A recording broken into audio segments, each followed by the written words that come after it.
Shalom, salam sejahtera bagi kita semuanya. Saya percaya kita dalam perlindungan Tuhan, penyertaan Tuhan, dan hidup Anda dan hidup saya selalu baik di dalam kelimpahan kasih karunia Tuhan.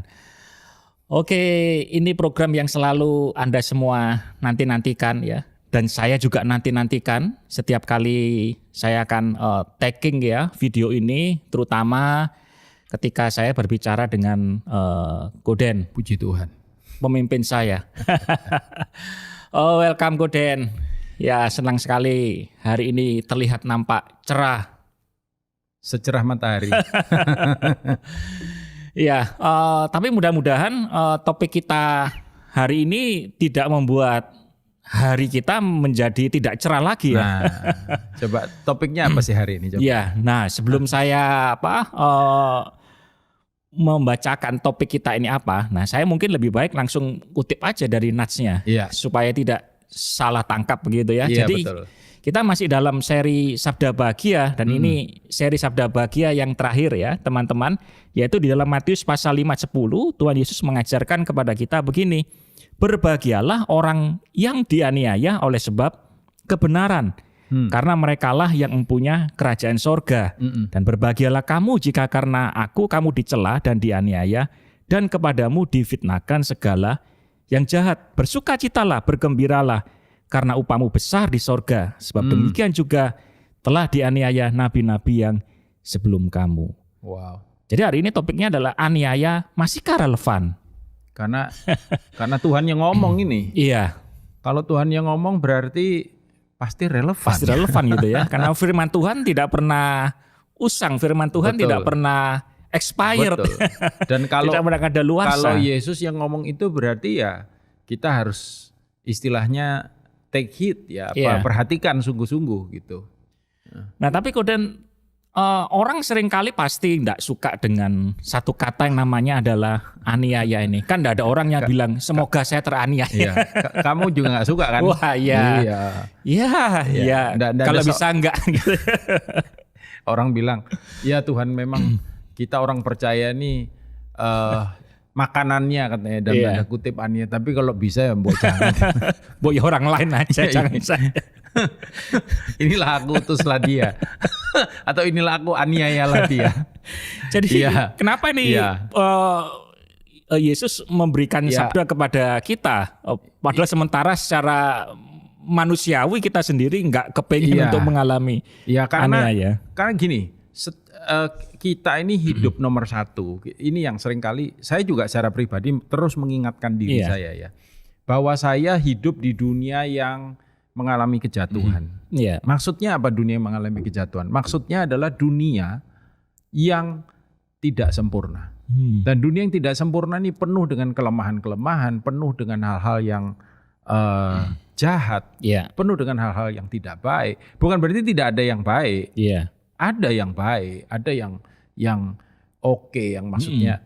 Tapi kalau karena kondisi dan keadaan itu yang tidak baik itu akan selalu ada, termasuk aniaya. Ya, dan Alkitab berkata begini, kita dianiaya itu oleh sebab kebenaran.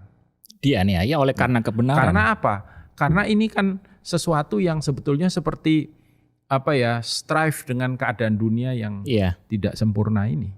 Jadi berlawanan dengan keadaan dunia. Paradoks begitu ya. Paradoks. Jadi kalau kita ada di dalam satu kondisi di mana kita itu tidak paralel dengan contoh begini. Kita ada di dalam kantor yang penuh intrik. Kita ada di dalam kantor yang semuanya dijalankan dengan kepura-puraan. Jilat menjilat gitu. Ya kan? Lalu kita berusaha untuk istilahnya tampil benar, apa adanya, jujur. Gitu ya. Saya yakin kita pasti dianiaya. Pasti menderita gitu ya. Pasti menderita. Pasti banyak orang yang membenci. Pasti banyak orang yang malah gini, mereka yang jilat tapi kita yang dibilang jilat. kan ayatnya kan bilangnya begitu. Jika karena aku dikatakan kamu dicela dan dianiaya dan kepadamu difitnahkan segala yang jahat. Fitnah itu kan lebih kejam daripada tidak memfitnah. Fitnah lebih kejam daripada ibu tiri. Maksudnya kan fitnah itu kan sesuatu yang ditimpakan kepada kita, yang dimana kita tuh sama sekali tidak melakukan itu. Kadang-kadang kita diolok ya setan lu. Nah kita mikir siapa yang setan? Saya atau dia yang setan kan? Maksudnya setan yang mempengaruhi dia ya. Ya oke. Ya jadi kondisinya kayak begitu kira-kira gitu. Jadi teman-teman memang ini sering kali terjadi ya. Misal kalau kalian masih belajar di sekolah atau di kampus ya. Kalau ini semua Pak dosen paling tahu. Iya.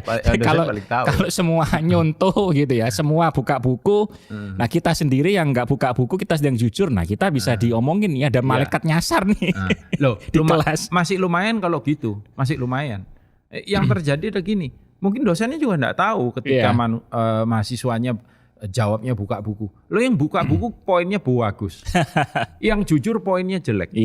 Itu kan juga merupakan sebuah bentuk aniaya kan. Yang kemudian makanya gini, menurut saya aniaya itu ada tipe-tipenya. Ada jenis-jenisnya. Ya, apa saja itu Gordon yang termasuk atau dikategorikan sebagai aniaya itu? Ya, sesuai dengan keberadaan kita kan. Satu, aniaya secara rohani. Ya, aniaya secara rohani, contoh misalkan begini. Dulu saya punya adik rohani lah ya, yang dia tumbuh di dalam keluarga yang benci dengan kekristenan. Dan dia bertobat. Dan dia cerita bagaimana dia menyembunyikan Alkitabnya supaya nggak ketahuan papanya. Karena kalau sampai ketahuan papanya, wah habis dia. Bisa dimarahin. Enggak cuma dimarahin. Atau dicoret dari kartu keluarganya. Dia menyembunyikan Alkitab itu serapat mungkin. Dan kemudian membacanya tengah malam ketika seisi rumah sudah tidur. Padahal waktu itu dia masih sekolah, maksudnya sekolah itu SMA masihan, gitu. Masih SMA di mana dia harus belajar, dia harus menunjukkan dia dapat nilai yang baik dan anyway, maksudnya begini, dia nggak punya favorable time untuk dia bisa hanya untuk membaca firman. Kalau berdoa kan kita bisa berdoa kapanpun, dimanapun, dalam keadaan apapun, dalam berbagai pose gitu. Dan zaman itu belum ada gadget, belum ada handphone, belum ada iPad atau apa yang kita bisa anytime dimanapun kita bisa buka aplikasi Alkitab. Zaman itu zaman di mana belum ada teknologi seperti ini sehingga pakai Alkitabnya Alkitab harus cetakan, Alkitab fisik, cetak gitu. Tertulis itu ya. Menurut saya itu salah satu aniaya secara rohani. Aniaya di mana kita tidak bisa mengekspresikan ibadah kita misalkan, atau kita tidak bisa mengekspresikan keyakinan dan kepercayaan kita. Lalu ada lagi mungkin aniaya yang sifatnya emosional, psikologis, psikis. Aniaya secara psikis. Artinya diperbolehkan, tapi dihina, disindir-sindir. Termasuk difitnah tadi Gordon ya? Difitnah tadi termasuk, ya kan. Lalu dikata-katain, maksudnya, kepercayaanmu itu kamu kepercayaan yang tidak menyembah kepada Tuhan yang benar misalkan. Tuhannya ada 3. Nah ini menarik tapi nanti itu lain lagi. Itu topiknya beda. Ya kan? Atau kitabmu palsu gitu. Atau kitabmu itu bukan kitab yang benar itu. Itu menyembah berhala dan itu serangan-serangan yang ya ada rohaninya juga sih ini. Tapi lebih ke arah psikis yang menekan atau ancaman-ancaman yang ditimbulkan yang awas kalau kamu lakukan ini, kami akan lakukan ini, kami akan lakukan itu, kami akan kerjakan, kami akan kerjakan itu. Dan yang terakhir tentu saja aniaya secara fisik. Dan untuk hal ini kita sudah tahu, saya nggak perlu terangkan aniaya mulai dari gradasinya mulai dari yang paling ringan sampai yang paling berat, sampai harus mengorbankan nyawa dan lain sebagainya. Gitu. Jadi ya itu jenis ya. Nah kalau saya garis bawahi Gordon ya, berarti aniaya yang kita alami ini itu adalah akibat karena kita melakukan kebenaran, bukan karena kita terhukum begitu ya. Karena kita melakukan mungkin sesuatu yang salah, lalu kemudian ya kita mengalami yang jelek, kemudian kita ngomong saya teraniaya gitu. Nah itu apa ya itu membenarkan kesalahan.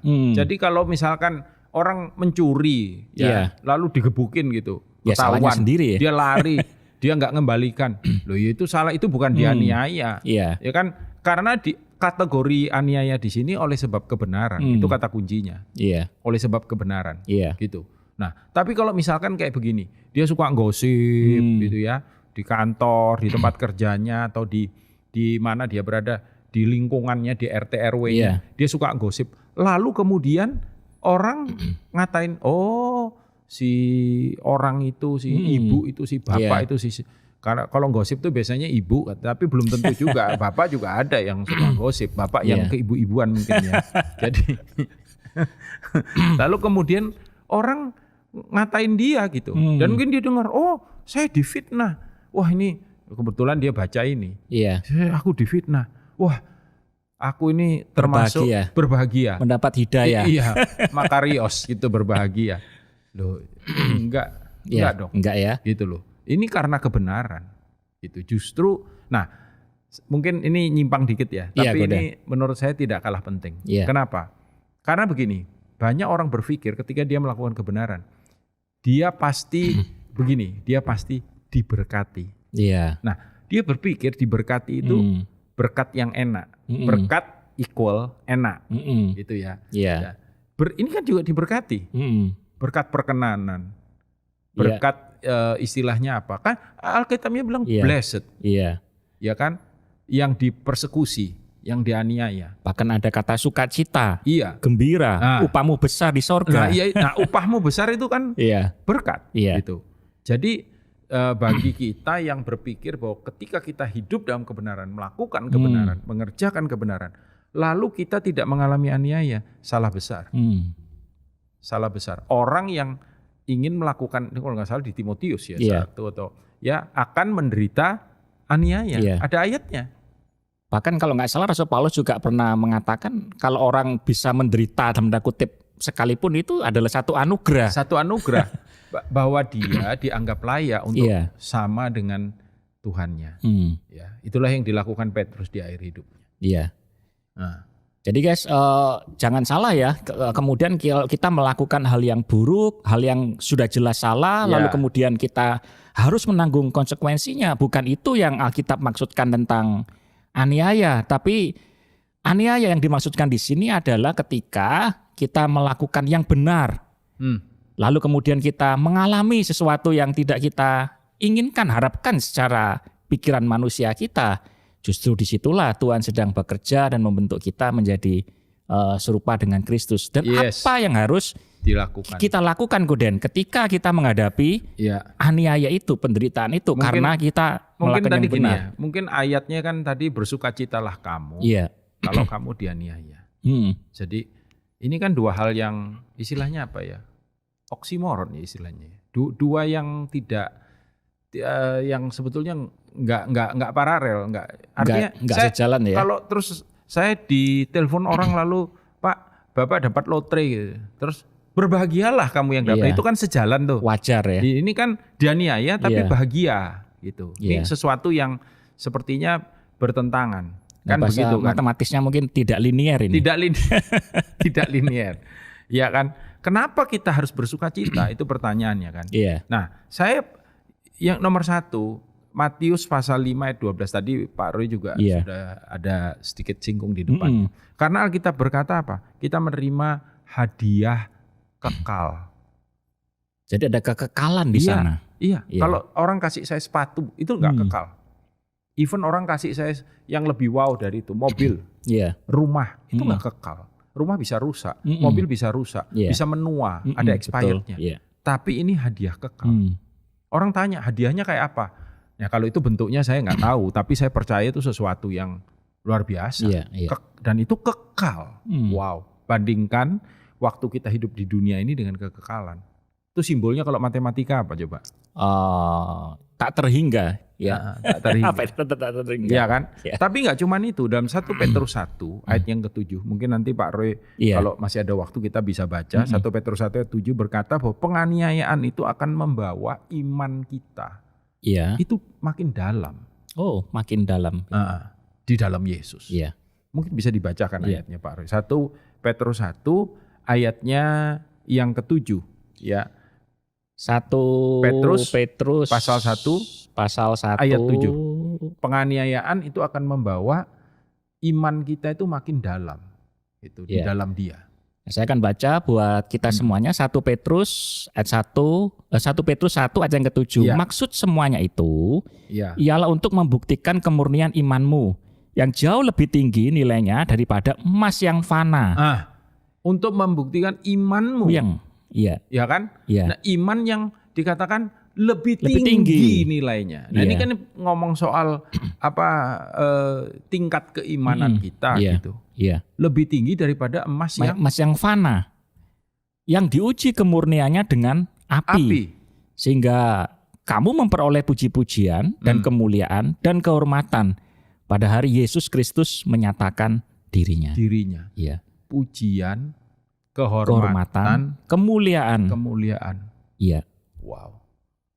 Itu memang nggak bisa kita bandingkan ya Dengan apapun yang ada di dunia ini. Iya. Ya, termasuk banyaknya follower atau subscriber. Iya. Atau kita dikenal di mana-mana. Atau ketika kita posting, kemudian yang nge-like 100.000, 200.000, Iya. 1 million, atau nggak bisa dibandingkan. Masih nggak bisa dibandingkan. Pujian, kehormatan, Kemuliaan. Iya. hadiah kekal. Iya. Tadi yang nomor 1. Iya. Yang kedua ini. Yang ketiga, Yang ketiga. penganiayaan itu akan memberikan kita kesempatan.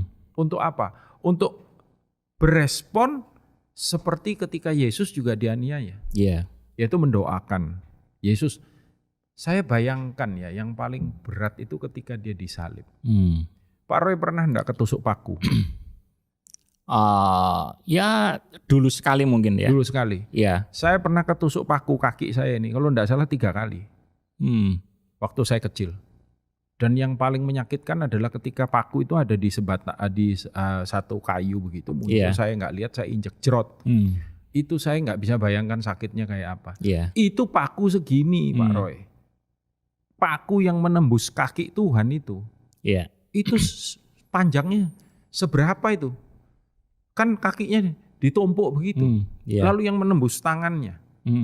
Dan di tengah-tengah penderitaan itu, lalu dia berdoa. Sementara orang-orang itu kan ngejek-ngejek kan. Dan turunkan dirimu. Kalau memang kamu anak Allah, turunkan dirimu. Kan saya itu pernah dalam keadaan yang hektik. Terus kemudian ada orang garai gitu.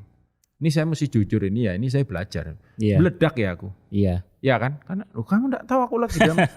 Kamu nih please lah kan gitu ya. Tapi Yesus tuh dia bilang apa?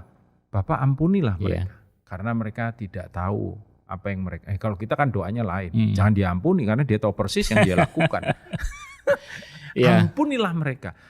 Jadi aniaya itu memberikan kesempatan. Makanya tiap kali saya mengalami hal-hal yang saya mau berespon kayak Tuhan gitu. Nah, makanya bisa berespon dalam aniaya itu kasih karunia. Iya. Kasih karunia. Ya, saya membayangkan kita memang membutuhkan itu. Iya. Kita kalau di jalan dipotong orang aja bisa marah kemudian. Ini. Ya, ayatnya ada dalam Matius pasal 5 ayat 44. Mungkin enggak usah dibaca ya. Tapi mungkin yang ini perlu nih. 1 Petrus 4 ayat 16 ya. 1 Petrus pasal 4 pasal ayatnya yang ke-4 ayatnya yang ke-16. Ayat yang ke-16. Karena dikatakan begini, penganiayaan membuat kita itu ada dalam keserupaan dengan Yesus. Iya. Tetapi jika ia menderita sebagai orang Kristen, maka janganlah ia malu, melainkan hendaklah ia memuliakan Allah dalam nama Kristus itu. Amin. Lihat, memuliakan Allah. Saya dengar satu cerita yang luar biasa di China zaman dulu ya. Mungkin ya nggak dulu-dulu banget ya. Setiap hamba Tuhan yang pernah masuk penjara itu dapat kayak semacam surat, kitir gitu ya mungkin ya, bahwa dia pernah di penjara. Itu dibingkai. Jadi yang dibingkai itu bukan sertifikat kelulusan sarjana teologi atau master teologi atau doktor. Tidak, yang digantung itu sertifikat pernah masuk penjara karena memberitakan Injil. Iya.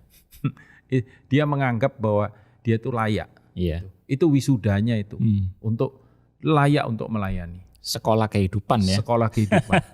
Yang nggak bisa dibandingkan dengan yang lain. Dia seperti merasa aku dianggap layak untuk sama-sama menderita seperti Tuhanku. Iya. Ya.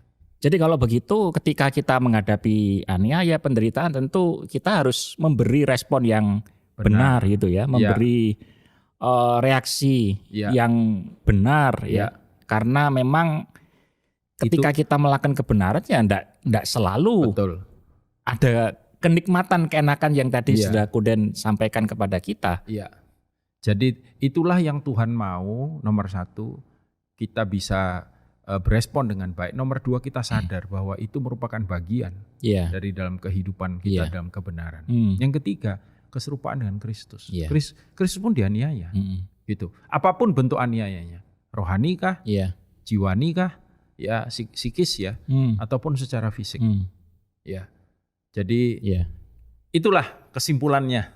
Jadi kalau kita pikir-pikir bahwa memang ketika kita menderita aniaya, justru disitulah Tuhan ingin membentuk kita ya, supaya kita menjadi serupa dengan Kristus ya. Dan jangan lupa guys bahwa kalau begitu penganiayaan itu merupakan bukti kesejatian ya dari kekristenan kita. Yes, bahkan dari hal itu saya percaya itu bisa jadi kesaksian yang baik untuk Tuhan juga. Kita berdoa. Iya, Koden. Bapak, terima kasih sekali lagi untuk hari ini. Kami tahu tidak ada seorang pun di antara kami yang senang dianiaya. Tapi kalau kami harus melaluinya ya Tuhan, apakah itu aniaya secara rohani, secara kejiwaan, secara psikis maupun secara fisik. Dan itu dilakukan Tuhan karena Engkau dan untuk Engkau. Bapa, kasih karunia-Mu memampukan kami melewatinya. Dan kami percaya apa yang menjadi upah kekal itu kami boleh dapatkan. Dan hari ini Tuhan, hamba-Mu berdoa untuk anak-anak-Mu yang sedang melalui masa-masa yang berat. Masa-masa di mana mereka mengalami tekanan, aniaya Tuhan. Masa-masa di mana mereka difitnah. Sesuatu yang tidak mereka lakukan, tapi itu ditimpakan kepada mereka. Biar kiranya percakapan ini boleh menguatkan setiap mereka. Dan Tuhan membangkitkan akan pengharapan yang tidak berkesudahan di dalam Engkau. Karena ketika kami melalui semuanya itu dengan respon yang benar, kami ada dalam keserupaan dengan Tuhan sendiri. Dan kami percaya kami memperkenan Tuhan dan mempermuliakan akan nama Tuhan. Terpujilah nama-Mu dalam nama Tuhan Yesus. Sekali lagi Tuhan, doa ini Tuhan sempurnakan. Amin, amin, amin. Tuhan memberkati. Nah guys, kalau begitu jangan takut untuk melakukan kebenaran ya, dan jangan pernah menukar kebenaran, menjual kebenaran dengan yang lainnya. Dan satu prinsip ya, jangan pernah aku menjadi musuhmu ketika aku mengatakan hal yang benar di hadapanmu. Jangan lupa subscribe ya dan like, bisa kasih komen, kasih testimoni ketika Anda sudah diberkati melalui tayangan dan siaran dari podcast ini. Thank you so much Koden. Sama-sama. Untuk waktunya. Puji Tuhan. Semoga kita semua tetap semakin serupa dengan Kristus. His gift for you. Amin.